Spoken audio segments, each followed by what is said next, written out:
Anwar ketika itu bangun jawab, tuan-tuan dan puan. Dia kata apa? Orang Melayu pemalas, dia kata. Tak percaya, cek dalam Hansard Parlimen. Saya kata, kenapa pemalas? Mesti ada sebabnya. Kalau dah kasih tanah, dah kasih kandang, kenapa masih lagi tidak boleh berteruskan kerja ini? Saya desak dan tekan menteri. Akhirnya menteri jawab. Dia kata apa? Peternak-peternak ni memang dikasih kandang dan tanah, tetapi mereka juga harus memodalkan wang untuk membeli 300 ekor lembu, tuan-tuan dan puan. Cuba cari peternak muda dalam kampung Pari Sulong ini. Adakah seorang peternak muda boleh cari duit 300 ekor lembu? Kalau harga lembu Syarizat RM4,000 satu ekor. Kalau harga biasa 2,500. Maknanya kena keluarkan modal sebanyak 700,000. Adakah mampu tak? Saya tanya. Tak mampu. Jadi saya kata, kenapa duit 250 juta itu kita gunakan wang itu untuk belikan 300 ekor lembu, berikan kepada 300 peternak kecil ini, biar mereka bermula dengan menjaga lembu ini. 5-6 bulan lembu dah gemuk, boleh jual, dapat duit, dan mereka terus boleh operasi perniagaan mereka. Dengan gini barulah boleh meningkatkan ekonomi orang Melayu, boleh meningkatkan ekonomi orang kampung, boleh meningkatkan ekonomi orang muda. Inilah tujuan buat projek lembu ini. Tetapi ini pun menteri gagal, dan menteri sebut orang Melayu pemalas, tuan-tuan dan puan. Jadi oleh kerana itu kita desak. Akhirnya Syarizat letak jawatan. Saya dan Rafizi kena saman 100 juta. Kenapa? Kena saman kerana apa? Pasal ini kan Perhimpunan Agung UMNO sekarang. Perhimpunan Agung UMNO yang lepas, tahun lepas, Syarizat dah sing tangan dan selak kain. Itu lebih teruk daripada mak lampir, saya rasa.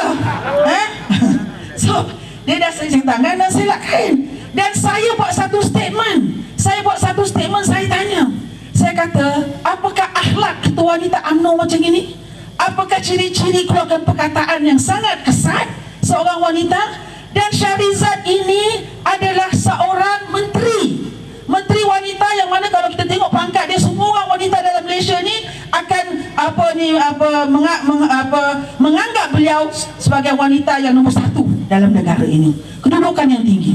Syarizat ni juga ketua wanita UMNO yang sudah 50 tahun lebih bertapak dalam negara ini. Maknanya hebat kedudukan itu, betul?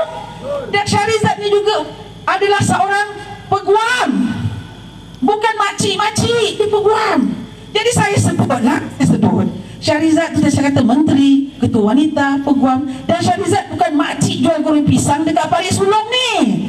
Jadi tak layak untuk dia dalam Perhimpunan UMNO sing tangan, silap kain. Jadi maka dia ni layak digelar sebagai Menteri Lembu of the Year. Jadi yang itu dia saman saya 100 juta. So dia saman saya dengan Rafizi. Masuk kot.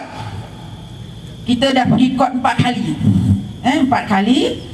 Dan kita tunjukkan video yang dia cakap silap kain dan sama tu. Tunjukkan. Kita juga tunjukkan video dia kata Rafizi anak tanggang dan sebagainya. Jadi peguam pembela membuat soal balas pada beliau. Adakah Datuk Seri Syarizat tahu bahawa anak Datuk Seri Syarizat terlibat dengan syarikat NFC ni? Dia kata dia tak tahu. Okay. Lepas tu memang bohong, betul. Orang Pari Sulong pun tahu bohong. Lepas tu dia kata tak tahu. Okey, bila yang Datuk Seri Syarizat tahu tentang kes ni? Selepas kes ni sibuk di media. Dia kata tahun 2011. Jadi peguam tunjukkan. Tahu tak dalam pendaftaran syarikat, anak Datuk Seri Syarizat yang kecil tu, yang umur 22 tahun ketika itu, adalah pemegang saham NFC sebanyak pada bermula daripada 2007 sebanyak 1 juta ringgit. 22 tahun punyai satu share dalam NFC 1 juta ringgit. Anak-anak kita ada ke 1 juta ringgit? Saya tanya. Ada tak? Anak-anak Syarizat yang menjadi pengarah dalam syarikat tadi, yang umur 32 tahun, gaji dia 40,000. Yang umur 26 tahun, gaji dia 30,000. Yang umur 22 tahun tu gaji dia 25,000. Saya nak tanya, anak-anak kita yang keluar universiti ni ada dapat 25,000 ringgit satu bulan? Ada? Ada?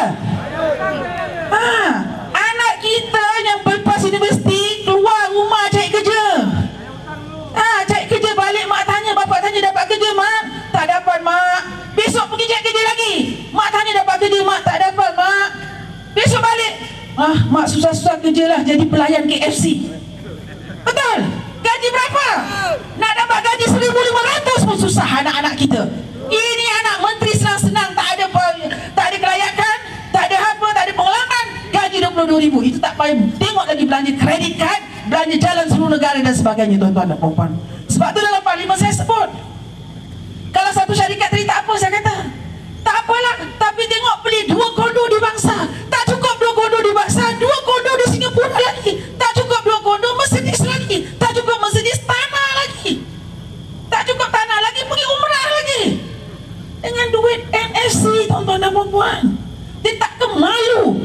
Ini duit rakyat, duit rakyat digunakan untuk kepentingan peribadi. Maka layaklah Shahrizad itu meletak jawatan daripada Menteri Wanita.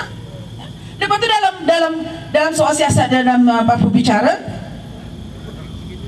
peguam tanya, kalau awak sebagai Menteri Wanita dan Keluarga, anak sendiri buat apa tak tahu, suami sendiri buat apa tak tahu, bagaimana nak jadi Menteri Wanita yang menjaga semua ahwal wanita dan keluarga dalam negara ini? Tanya dia. Dia jawab apa? Saya profesional, saya tak masuk campur urusan suami saya tak masuk campur urusan anak saya. Dia kata, kita semua profesional, jaga kerja masing-masing. Apa ni tuan-tuan dan puan-puan? Dia kata ada tembok Cina, Wall of China, dia kata. Tapi apapun, kalau profesional lah, kau tu hebat dah, dia kau profesional. Tapi kita kena faham, dia adalah seorang menteri. Maknanya dia tahu apa yang terjadi dalam kerajaan. Dia mesti ambil tahu apa yang terjadi dalam kerajaan. Sama itu suami dia ke bukan suami dia, dia patut mesti tahu. So, jadi inilah yang dia cuba tipu dan hilang. Jadi maka kes ini ditangguh sampai bulan Mac tahun depan. Jadi insya-Allah kita dah menang lah, insya-Allah ketika itu. So, jadi di antaranya juga tuan-tuan dan puan-puan, peguam tanya dia, kenapa nak saman Rafizi dan Zuraida? Kerana saman malu, tanya dia. Kenapa tak saman Mahathir? Mahathir pun cakap Shahrizad patut letak jawatan, betul? Dan peguam tanya, kenapa tak tanya pada Nazri? Nazri pun cakap suruh dia letak jawatan. Peguam tanya, kenapa tak tanya pada Kina Batangan? Kina Batangan pun cakap suruh dia letak jawatan. Peguam tanya, kenapa tak tanya pada Ketua UMNO bahagian ceras, Syed Al-Habsyi tu kan? Kenapa tak saman dia? Dia pun cakap suruh letak jawatan. Shahrizad jawab apa dalam mahkamah? Dia kata, yang 4 ekor ni, dia kata, buat tu kerana kena hasut Zuraida dengan Rafizi. Ya Allah. Lepas tu peguam tanya, takkanlah kau punya pemimpin PN macam Mahathir semua tu bodoh-bodoh nak dengar Zuraida dengan Rafizi? Tanya macam itu. Jadi memang dalam kes ini tuan-tuan dan puan-puan, dia memang tersepit. Maka kerana mereka takut kes ini akan menjadi ulangan dan peringatan kepada orang ramai, maka mereka tangguhkan kes ini kepada bulan Mac. Jadi kalau nak tahu Datuk Wan Saleh, suami Shahrizad ni, kenapa dia dapat projek lembu ni, kita tanya dia, kenapa suami awak dipilih? Dia kata, suami saya berkelayakan, dia dah ada PhD dalam bidang agriculture, bidang pertanian dan kehayawanan. Tapi kalau ikut rekod, peguam tanya, dia dapat PhD, doktor dia tu dapat PhD kerana pakar dalam apa? Dalam budu.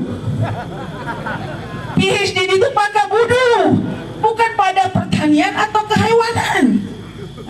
Sebab tu orang panggil dia Saleh Budu, kata lawyer lah. Dia diam.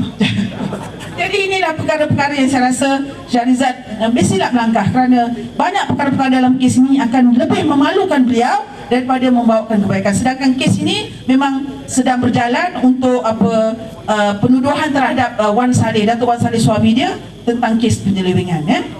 Namun kes ni tak habis. Saya bawa juga dalam parlimen baru-baru ini. Saya kata okeylah, Datuk Wan Saleh dah memanglah hal dia lah, kena pergi kot. Tetapi